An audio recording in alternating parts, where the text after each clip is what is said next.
de Barcelona. Mi nombre es Alexis Roig y soy el director ejecutivo de SciTech DiploHub, el hub de diplomacia científica y tecnología de Barcelona, y les acompañaré durante la próxima hora. Es para nosotros un placer organizar hoy esta sesión especial sobre diplomacia científica en el marco del Foro CILAC, el Foro Abierto de Ciencias de América Latina y el Caribe, organizado por la Oficina Regional de Ciencias de la UNESCO.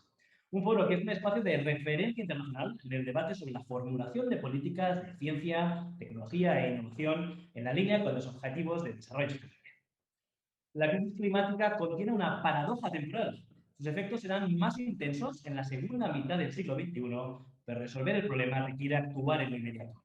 Además, es un fenómeno global, pero doblemente asimétrico para América Latina y el Caribe. La región contribuye con solo el 9% de las emisiones globales, pero es particularmente vulnerable a los efectos climáticos. Así pues, la adaptación a esta emergencia implica transitar de lo inevitable a lo sostenible. El cambio climático puede considerarse como un multiplicador de amenazas, con la capacidad de amplificar las tensiones sociales existentes en materia de seguridad, migración y salud global, por mencionar algunos ejemplos. Sus implicaciones negativas a largo plazo podrían dar lugar a un aumento de las tensiones políticas, tanto dentro como fuera de las fronteras nacionales, y por lo tanto corren el riesgo de ser un elemento de crisis y ejercer presión sobre las relaciones internacionales. En este contexto de redefinición de los grandes retos mundiales, la ciencia se ha convertido en un instrumento estratégico en el ámbito de la diplomacia y los asuntos internacionales. Y es por ello por lo que oímos hablar cada día más del papel de la diplomacia científica. Estos nuevos retos necesitan de un ajuste proactivo que promueva la interacción entre la comunidad científica, la acción climática, una mayor sensibilización pública y una voluntad política más clara y mejor coordinada. Sin embargo, ¿cómo puede la diplomacia científica contribuir a la acción climática y la gestión sostenible de los océanos y la preservación de su biodiversidad? ¿Qué papel jugará la coordinación multilateral en este contexto? ¿Qué iniciativas y mecanismos existen ya en la actualidad para articular dicha colaboración transnacional? ¿Qué lecciones de la actual pandemia debemos tomar para reforzar los mecanismos de asesoramiento y diplomacia científica?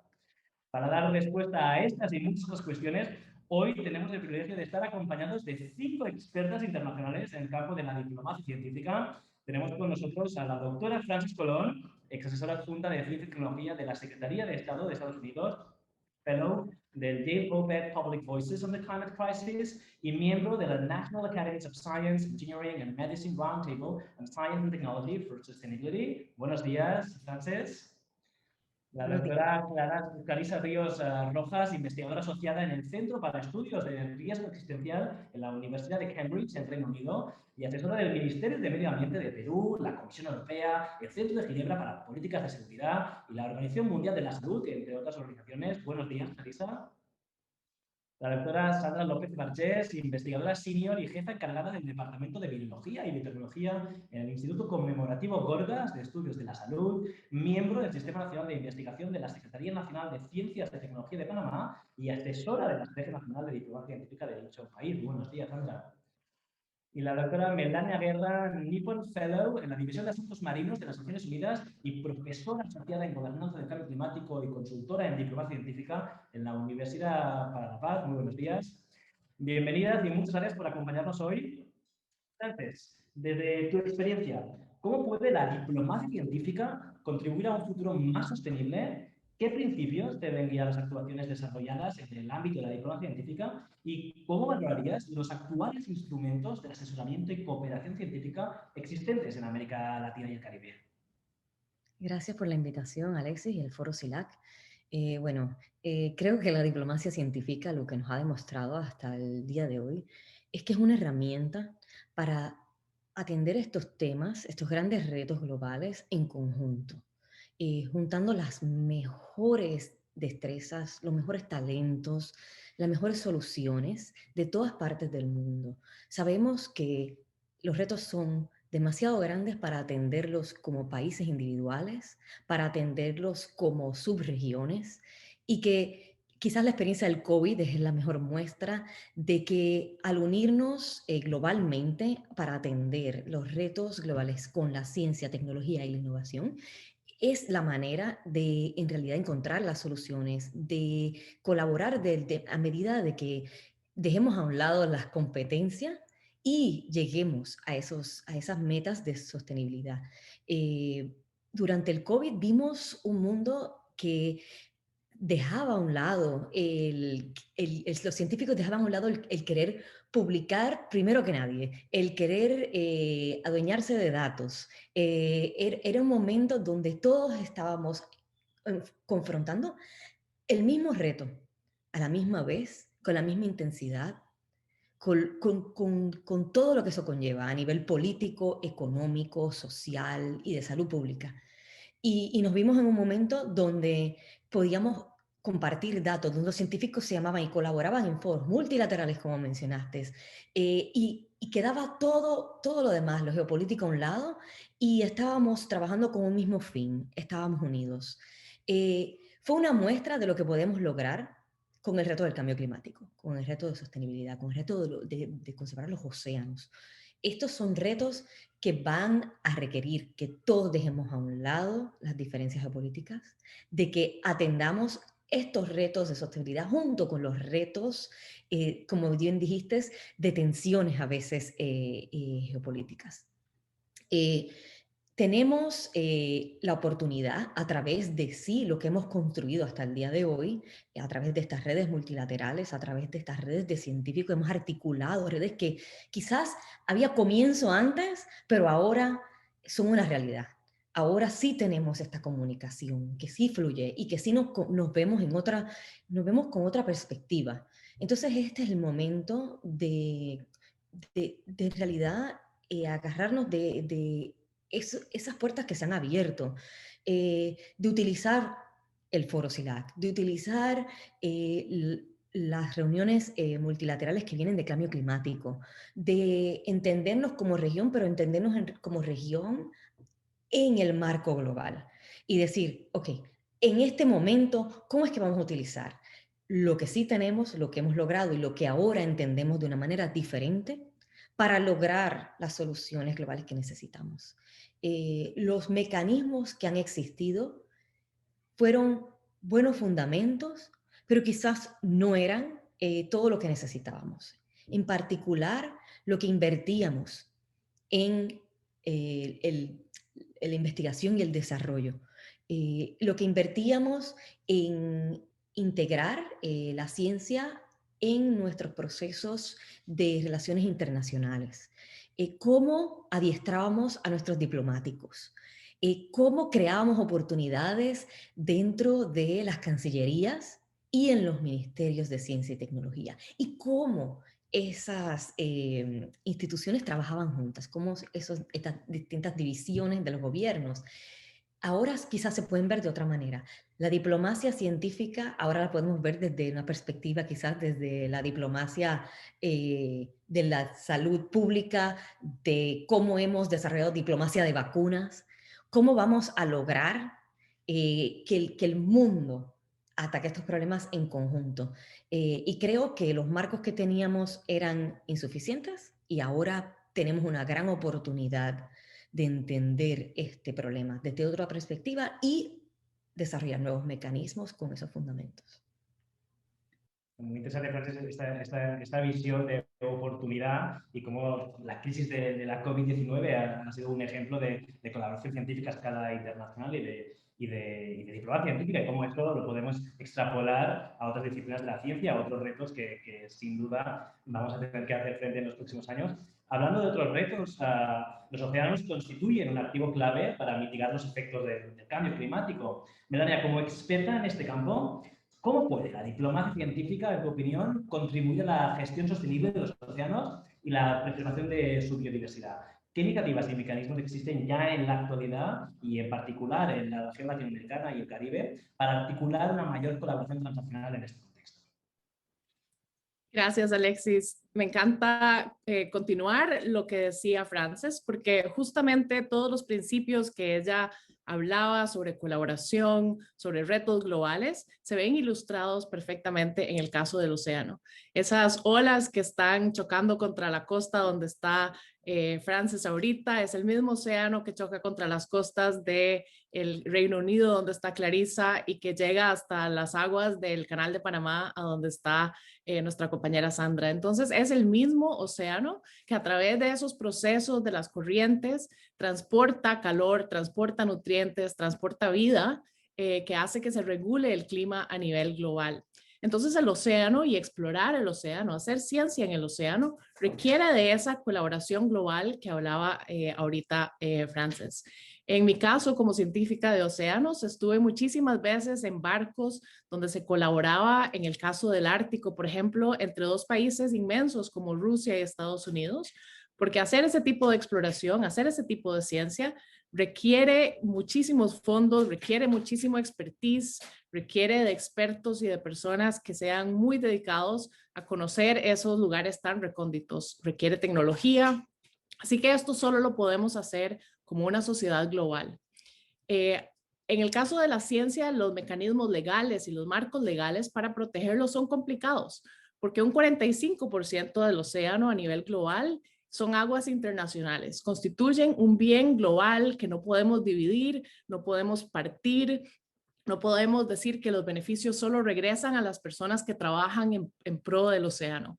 Todos los podemos identificar, creo, con el problema del plástico, que sabemos que es inmenso, y se ha encontrado que son solo algunos, son como 10 ríos a nivel mundial que contribuyen la mayoría de la contaminación del plástico. Y no importa dónde estén esos ríos, porque igual afecta la biodiversidad que nos comemos, igual afecta la salud del océano, que luego regula el clima. Así que no importa dónde se genere esa contaminación, es un problema que llega hasta nuestras orillas. Entonces, los marcos legales deben trabajar de la misma manera, unidos, colaborando de una forma multilateral. Existe ya por dicha una constitución del océano, que es este marco que se llama la Ley del Mar, que fue ratificada ya hace muchísimos años, en los 80s, y empezó a funcionar en el año 94. Sin embargo, todavía hay países que no son parte, incluyendo Estados Unidos, no es parte de este marco global, a pesar de que sí implementa muchísimos de los principios. Bajo esta constitución del océano se empezó a negociar en el año 2018 un nuevo instrumento legal que se encarga específicamente de la biodiversidad en esas aguas internacionales, en ese 45% del planeta que pertenece a todos nosotros. Y es un proceso que lamentablemente ha sido detenido por el COVID. Este tratado que se está tratando de negociar se llama el Tratado de Alta Mar. Está en proceso ahorita. Estamos tratando de superar un poco los obstáculos de la virtualidad para que continúe, pero apenas la vida retome un poco su normalidad, necesitamos elevar la ambición y elevar también la ambición en el contexto de unificar los marcos legales del cambio climático y del océano, porque como les decía, existe esta constitución del mar que es bastante vieja, de hace tantos años que todavía no se hablaba del cambio climático, así que en ella no hay ninguna mención, no hay ningún instrumento específico que trate al océano como un activo, como lo mencionabas en el caso del cambio climático. Así que necesitamos elevar la ambición también en los círculos y en los espacios legales donde se negocia el cambio climático para que se hable más.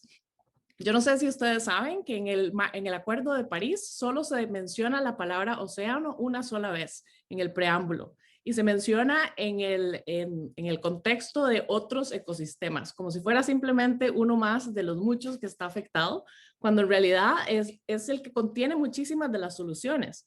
Un estudio del World Resources Institute encontró que si incorporamos 5 soluciones específicas del océano, por ejemplo, una pesca mejor regulada, una economía de transporte que sea limpia. Si incorporamos estas soluciones, vamos a reducir en casi un 25% la trayectoria hasta llegar a 1.5 grados de calentamiento. Así que el océano tiene muchísimas de las respuestas para poder llegar hasta ese mundo sostenible, ese mundo limpio que queremos. Y necesitamos entonces traer a los científicos que tienen muchísimo de ese conocimiento, que están constantemente haciendo descubrimientos. Hace tan solo 2 semanas, un nuevo estudio encontró que la pesca de arrastre, que es cuando se limpia el fondo marino, libera tanto dióxido de carbono como toda la industria de las aerolíneas del mundo. Así que es un gran problema si no pensamos en las consecuencias que tiene el no incorporar al océano en las conversaciones de cambio climático. Y por dicha, una de las cosas que me da mucha esperanza es que ahora teniendo a este puesto del envoy de Estados Unidos, que es John Kerry, que cuando fue secretario de Estado de Estados Unidos, le dio muchísima importancia al océano. De hecho, fundó una gran conferencia que se llama Our Ocean, que es global. Teniéndolo a él ahora como este enviado del cambio climático, yo creo que el océano va a empezar a tener muchísima visibilidad. Vamos a empezar a tener muchos procesos que hablan del océano y del cambio climático como una sola cosa, y vamos a empezar entonces de verdad a trabajar hacia un desarrollo sostenible. Gracias, Melania. Esperemos que este deseo, esa posibilidad que ves de que a través del nuevo envoy en tema climático, en el caso de Estados Unidos, se puede hacer más énfasis en el rol de los océanos, en el cambio climático, y como cosas que desde la comunidad científica se ven evidentes, que son este impacto que tienen los océanos en el cambio climático, se puede trasladar en mejores políticas públicas, tratados internacionales, como bien mencionabas. Hablando del diseño de políticas públicas, Clarisa, desde tu experiencia, ¿qué lecciones de la actual pandemia de salud global debemos tomar para reforzar los mecanismos de asesoramiento y de información científica? ¿Y qué prácticas y metodologías de la gestión de riesgos y diseño de políticas públicas crees que pueden contribuir a combatir la crisis climática? Bueno, la primera lección es que tenemos que estar preparados para la siguiente crisis, y una manera de hacerlo es con la creación de leyes que irradian acciones a través de diferentes instituciones del Estado e incluso el sector empresarial. Por ejemplo, me gustaría hablar en esta oportunidad acerca del caso de Reino Unido, que ahora mismo están proponiendo una ley que está basada en pensamiento a largo plazo y que está enfocada en el bienestar de las futuras generaciones.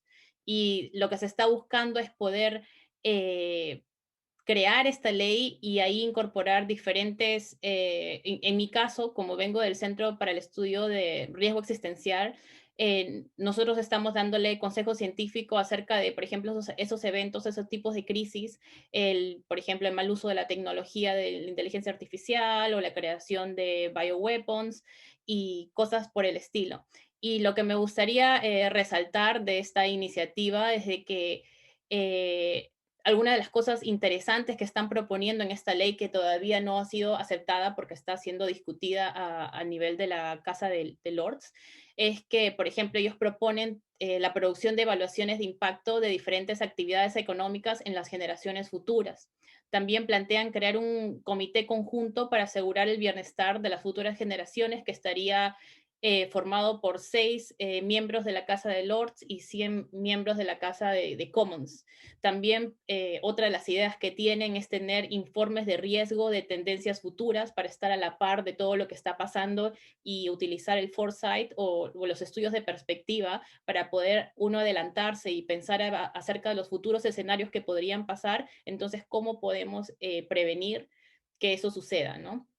Otra de las cosas que también proponen es tener como un comisionado para las generaciones futuras, que estaría también encargado de ver si hay nuevas leyes que están no salvaguardando estas posibles consecuencias que pueden pasar en los hijos de nuestros hijos. Y también cuando menciono de que el sector empresarial es parte de esta ley, es porque también las ponen como actores muy importantes, ¿no? Y una de las cosas que ellos proponen es que las empresas también deben prestar ese servicio de estar pensando acerca de cómo sus actividades económicas, sociales, culturales van a impactar a las futuras generaciones en 25 años. Eso es lo que están proponiendo ahora. Entonces, yo diría, imaginemos que tengamos todos una comisión o una ley de futuras generaciones. Ahí podríamos estar hablando de cambio climático, podríamos estar hablando del impacto de la edición genética en embrios y diferentes cosas, ¿no?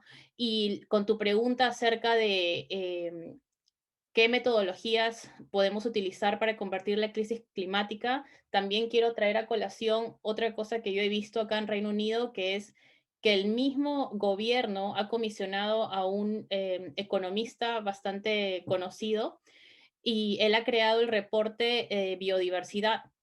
Y este reporte se llama el Dasgupta Report, y está encargado de evaluar los beneficios económicos de la biodiversidad a nivel mundial y evaluar los costos económicos y los riesgos de la pérdida de la biodiversidad. En este reporte, él, con ayuda de muchos otros académicos y científicos, también identifica una serie de acciones que pueden mejorar simultáneamente la biodiversidad y generar prosperidad económica.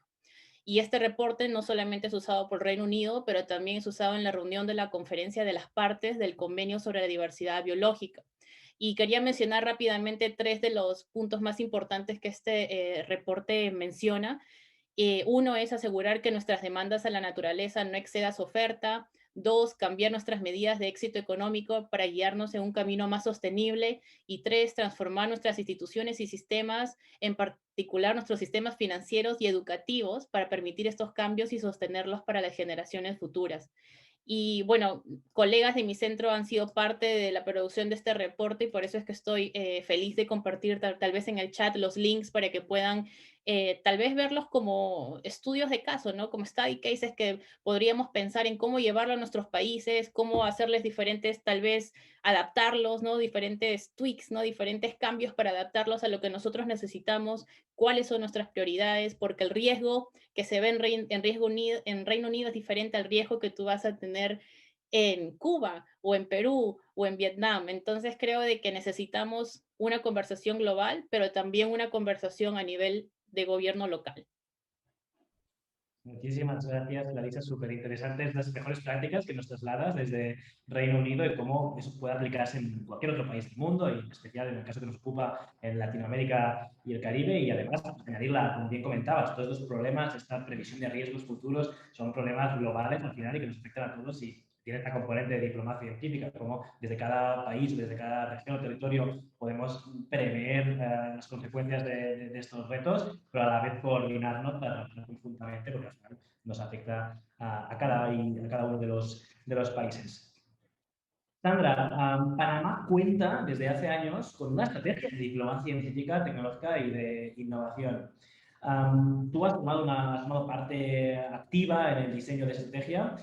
¿Cuáles son sus principales objetivos y acciones? ¿Y cómo puede la comunidad académica e investigadora jugar un papel relevante en los grandes retos globales a través de la diplomacia científica? Buenos días a todos. Bueno, sí, yo creo que esa pregunta es bastante interesante. Y Panamá es un caso muy específico porque en verdad comenzamos a trabajar en la diplomacia científica desde el 2017. Voy a cambiar. Bueno, no sé si me escuchan mejor ahora. Sí. Sí, el ejemplo de Panamá es bastante interesante porque realmente comenzamos a trabajar en diplomacia científica desde el 2017. Primero, pues la CENACYT y el Ministerio de Relaciones Exteriores trabajaron en conjunto y comenzaron a contactar a algunos jóvenes investigadores para que fuéramos formados en diplomacia científica y ir incluyendo poco a poco la comunidad científica en el desarrollo de la estrategia. Preguntándonos, pues, qué entendíamos por diplomacia científica, pero sobre todo, qué necesitábamos para fortalecer el sistema de ciencia, tecnología e innovación para que éste realmente pueda apoyar tanto a la diplomacia científica como a la consejería nacional. Entonces, el caso de Panamá es muy interesante porque hemos pasado primero de la diplomacia científica a tomarlo como un punto de ejemplo para formar la ley de consejería científica que ya se está terminando de redactar y que ahora mismo pues va a ser discutida por los diputados del país para que podamos entonces, tomando el ejemplo de la diplomacia científica y lo que se ha logrado con CENACYT y con el Ministerio de Relaciones Exteriores, sobre todo pues justamente, como hablaba Melania, en toda la parte de los océanos, porque se comenzó pues justamente con leyes de mares que regulaban las rutas comerciales de los barcos que cruzan por el canal para que respetaran pues las rutas de migración de las ballenas tanto del sur como del norte, porque ambas se encuentran pues en Panamá. Bueno, no se encuentran realmente porque se cruzan en momentos distintos, pero la migración de ambas pasa por las aguas de Panamá frente al canal. Entonces, de ahí se está sugiriendo que hayan comités de consejería científica, o sea, oficinas en cada uno de los ministerios para que nos guíen a hacer pues una estrategia nacional para poder, a través de la consejería científica, hacer estrategias para responder a los problemas nacionales, pero también a través de la diplomacia científica trabajar en los problemas regionales que comparte Panamá con los otros países de América Latina y en problemas internacionales como ya sería pues lo de los océanos o el cambio climático.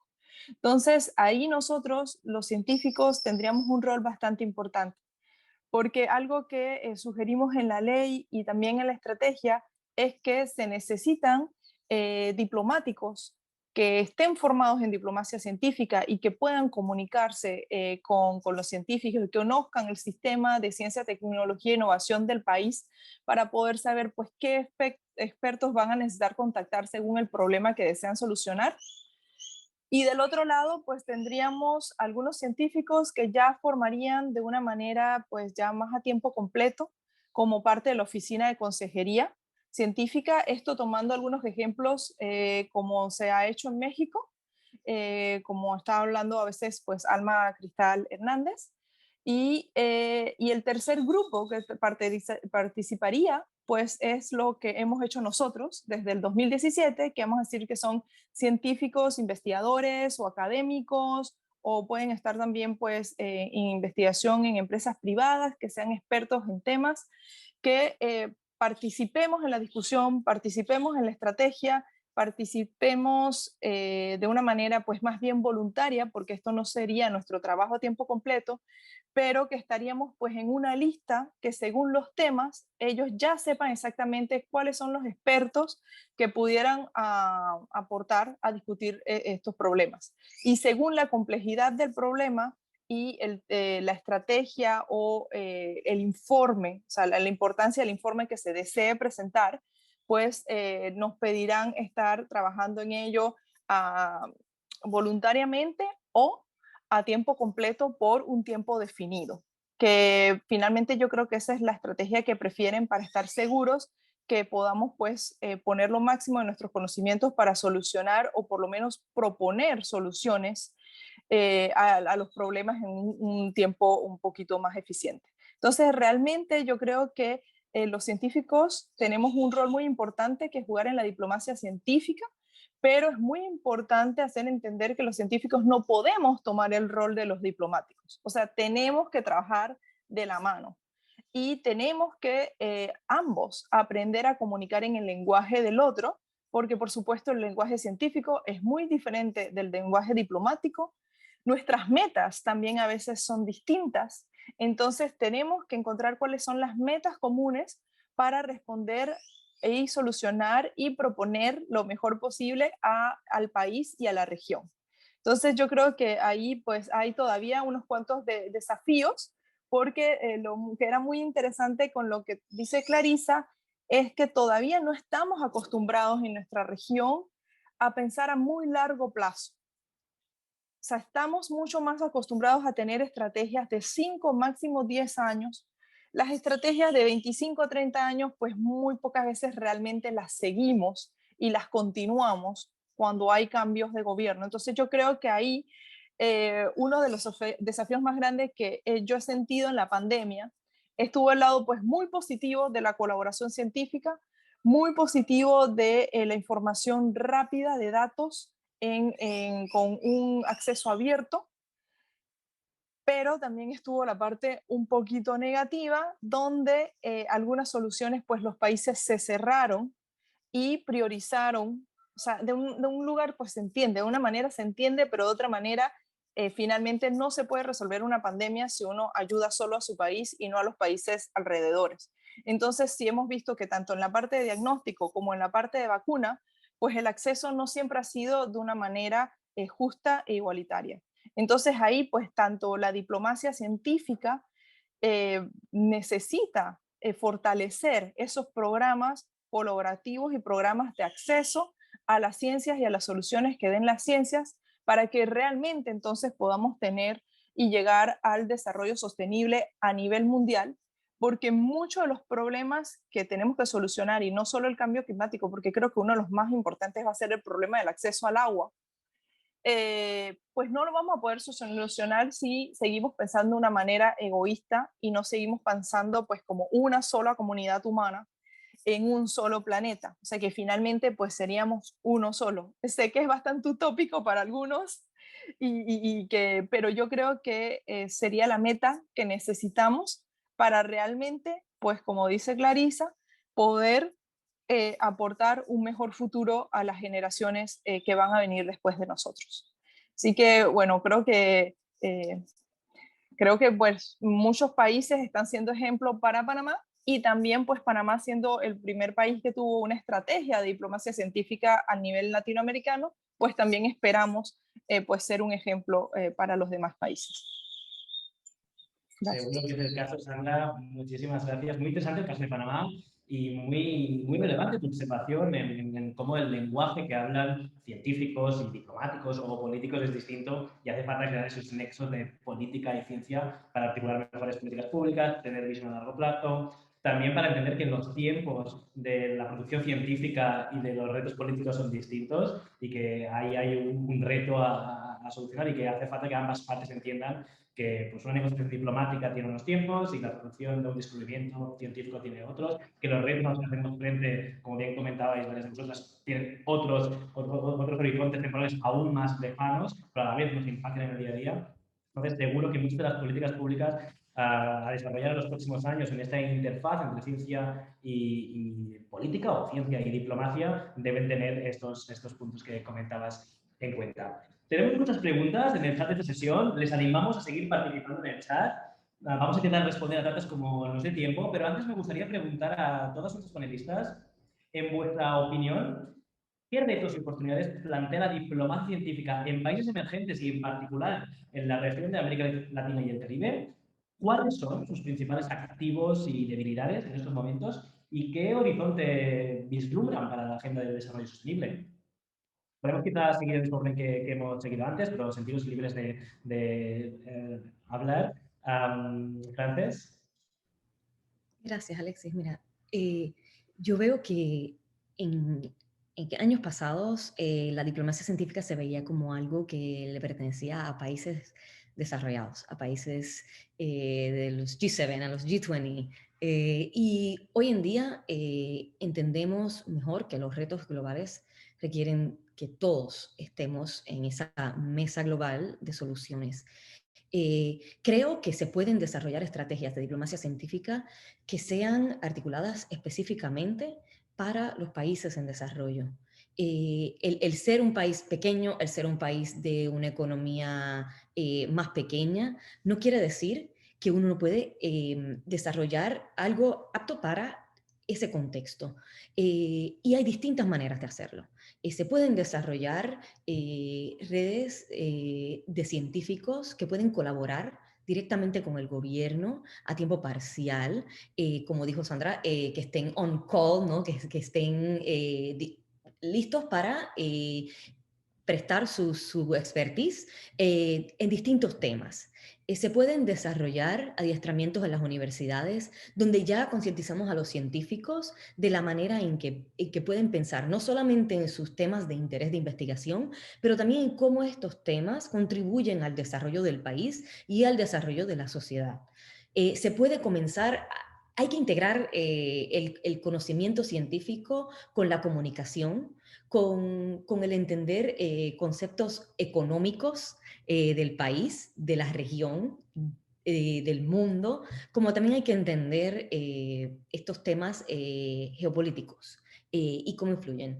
En distintos momentos hemos visto como quizás en temas geopolíticos donde no habíamos tocado o utilizado la herramienta de la ciencia, la tecnología e innovación, el sistema se ha visto forzado a tomar un giro y darle la plataforma a la ciencia.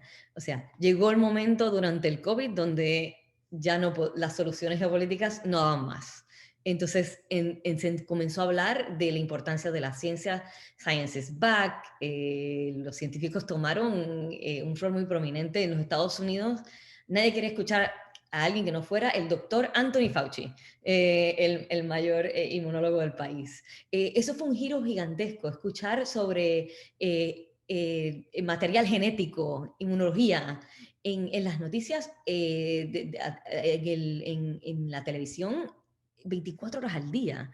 Es un momento, yo creo que de mucha oportunidad, donde hemos tenido como comunidad global que entender los retos desde otra perspectiva, y pienso que sí, los científicos tienen esa capacidad, no importa el país, no importa la región del mundo, de integrarse a estos procesos, pero los gobiernos tienen que tener un cambio sistémico en cómo atienden estos problemas, y tenemos que comenzar a atenderlos desde esta perspectiva de integración de la política y la política pública, de integración de la ciencia con las relaciones internacionales. Y sí, yo tengo mucho optimismo de que este es el momento donde la región de Latinoamérica y el Caribe va a tomar estos pasos. Muchas gracias, Frances. ¿Melania? Yo quisiera acá hacer un plug humildemente de una publicación que Sandra y yo acabamos de hacer hace unas semanas, un artículo que escribimos junto a otras grandes colegas, éramos puras mujeres en las autoras, pero escribimos justamente sobre este tema, porque nosotras nos identificamos con esa primera ola de científicos, de científicas de Latinoamérica, que buscamos capacitación, buscamos entrenamiento en diplomacia científica, pero mucho venía de motivaciones personales. Esto no fue una estrategia coordinada de nuestras instituciones, esto no fue una estrategia nacional, en el caso del momento cuando nosotras fuimos. Así que en nuestro artículo identificamos, por supuesto, los muchísimos beneficios que se han generado a partir de tener estos individuos que han sido capacitados en diplomacia científica, pero la gran necesidad, como dice Frances, de integrar, de que esto se integre dentro de los entrenamientos, las capacitaciones que se dan a las personas jóvenes, de los que vienen subiendo en sus carreras científicas, que conozcan y se les abra el abanico de oportunidades de cómo se pueden desarrollar profesionalmente a futuro. Y por supuesto también integrar dentro de las estrategias de las instituciones nacionales que haya gente dedicada y que le dé seguimiento a los procesos de diplomacia científica.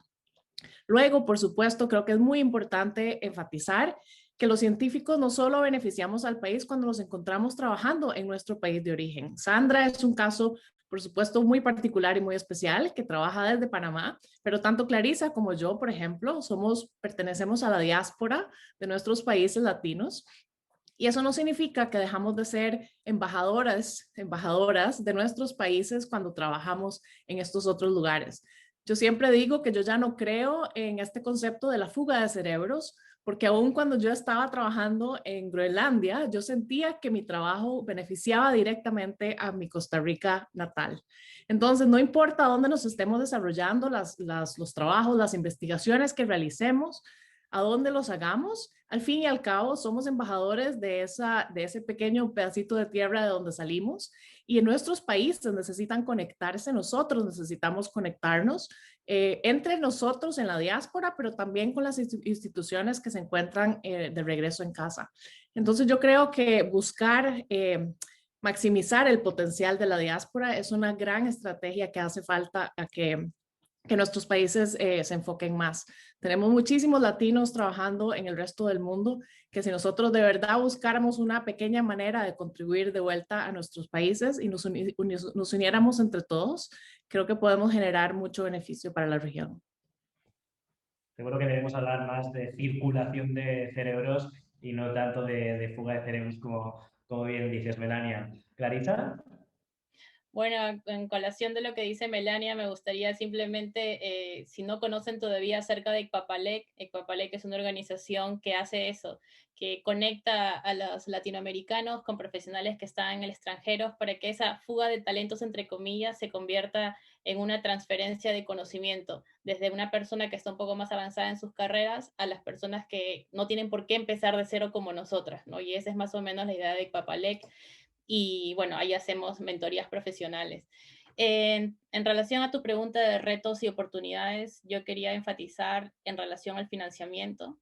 Creo que ya hay muchas iniciativas, hay movimientos, hay grupos de personas, de científicos que están listos y listas para llevar a cabo iniciativas grandes, pero no tienen el financiamiento para hacer el entrenamiento que, por ejemplo, Sandra menciona, o para, por ejemplo, con nuestra compañera en México que tiene este programa para posicionar científicos en gobiernos locales y nacionales, se necesita financiamiento, se necesita motor, ¿no? Este engine que nos pueda ayudar a cumplir nuestros sueños, ¿no? Y hacerlos realidad. Y también no solamente para este tipo de organizaciones gubernamentales, también se puede crear una organización a nivel de universidad o a nivel de una organización, una NGO, ¿no? Por ejemplo, acá tenemos Alpenglow, que es como una organización que se creó para hacer el puente entre el Parlamento de Reino Unido y la comunidad científica. Y ellos, por ejemplo, la semana pasada me facilitaron que estuviera como en un expert panel, un panel de expertos para hablar acerca del negocio e innovación en Reino Unido. Y es una invitación que te dan, vas, conversas y asesoras directamente en estos aspectos, ¿no? Yo creo que eso es algo que también podríamos tratar estoy segura de que ya tienen la idea, pero nuevamente falta el financiamiento. En relación a asesoramiento científico gubernamental, creo de que necesitamos también que más gente de la comunidad científica se interese en tener una actividad más fuerte en temas políticos. Por ejemplo, en nuestro nuevo congreso en Perú hay como 6 congresistas que son científicos y han saltado, ¿no?, de ahí para poder trabajar en políticas públicas. También otra cosa que sería interesante sería la creación de oficinas de ciencia y tecnología en los parlamentos, que nuevamente Alma me invitó para hablar acerca de eso en el Congreso mexicano y por qué no en todos los congresos que tenemos en Latinoamérica. Por ejemplo, crear una oficina de estudios para el futuro. Eso es algo que Canadá tiene, Singapur tiene, Reino Unido también tiene esta oficina de Foresight y Horizon Scanning, que es estudios de perspectiva.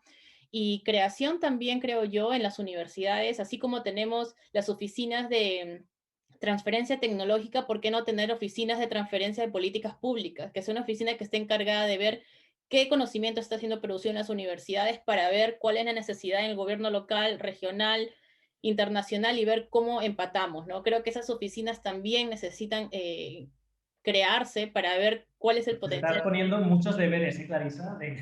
De cosas pendientes de hacer. La verdad, totalmente de acuerdo que son muchos de los retos pendientes para la región en este aspecto. Muchas gracias. Sandra, tenemos apenas un par de minutos. Sí, bueno, de acuerdo con todo lo que han dicho Frances, Melania y Clarisa, y yo creo que pues siguiendo la discusión de los retos, el fortalecimiento del mismo sistema de ciencia, tecnología e innovación en Latinoamérica sería el primer punto, no solo con financiamiento, pero también con estructura y con pues una atracción de las personas también hacia Latinoamérica, no solo latinoamericanos, pero también pues investigadores internacionales para que haya un flujo de intercambio y participemos mucho más en porque este flujo de intercambio existe, pero realmente pues intra Latinoamérica y entre Latinoamérica y los otros países pues no es tan fuerte como en otras zonas del mundo y pues tenemos que fortalecerlo. Una vez que fortalecemos también el sistema de ciencia, tecnología e innovación, se necesitan fondos tanto para la investigación como para la comunicación científica, como para todo lo que tenga que ver con consejería, pues tanto las capacitaciones que ya describieron Melania y Clarisa, pero también pues para poder hacer como workshops, reuniones específicas con tratar de tomar estrategias regionales para algunos puntos para llegar pues a solucionar o proponer soluciones en desarrollo sostenible y también pues tener más momentos de trabajo en conjunto de esos workshops de los científicos con los tomadores de decisiones, los comunicadores científicos y los diplomáticos. Entonces sí, son cosas que yo creo que son retos importantes, pero son altamente necesarios y tienen soluciones porque entre más hacemos esos momentos de intercambio, pues más aprendemos a comunicar y a intercambiar nuestras ideas entre nosotros mismos y entender cómo funciona el otro sistema para que los sistemas se complementen de la mejor manera. Y algo, pues, muy interesante, siguiendo lo que dijo Melania sobre la diáspora, pues sé que estamos a un momento de las propagandas, pero hay justamente una special issue de Frontiers sobre la diplomacia científica en Latinoamérica. y de diferentes retos y perspectivas. Hay varios artículos interesantes ahí y pues entre ellos el que estaba hablando Melania, que pues todas fuimos formadas en el AAAS en algún momento o en el Science Tech DiploHub.